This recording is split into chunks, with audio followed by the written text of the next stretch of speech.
latest updates, subscribe to News 9. The agony of migrant workers during the nationwide lockdown is a never-ending story as their lives have come to a complete halt.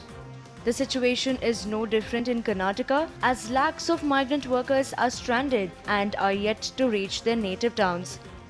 In Karnataka alone, 6 lakh migrant workers registered themselves to the government's Seva Sindhu portal, eagerly waiting to get back home. There are about 6 lakh migrant workers in Karnataka who are eagerly waiting to get back home. Currently, a total of 1.2 lakh workers have been sent back to their respective natives. In Bengaluru alone, there are 3 lakh migrant workers who are stranded. Over 60% of these migrant workers belong to UP, Bihar, Jharkhand and northeastern states. Data accessed by News 9 shows that 29,038 migrant workers from Bihar have been sent in 21 trains.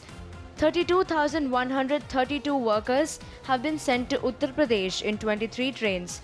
15,081 migrant workers were sent back to Jharkhand. 3,996 migrant workers have been sent to Odisha, 6,701 have been sent to Rajasthan, and around 15,668 migrant workers have been sent to other states. So far, 1.2 lakh migrant workers, including women and children, were ferried to their respective native towns. Railway officials, Bengaluru police and state government officials are working round the clock to ensure all migrants are safely ferried to their native. So far, nearly 1.2 lakh migrants have been sent back to their home states in trains from Karnataka. We are working day and night to ensure those who have registered get trains to go, but it is a complex process given that we are not the only stakeholder.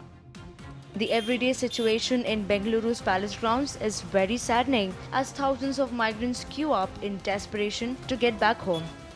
9 special Shramik trains to carry migrant workers from Tripura and Assam from Karnataka on May 18th.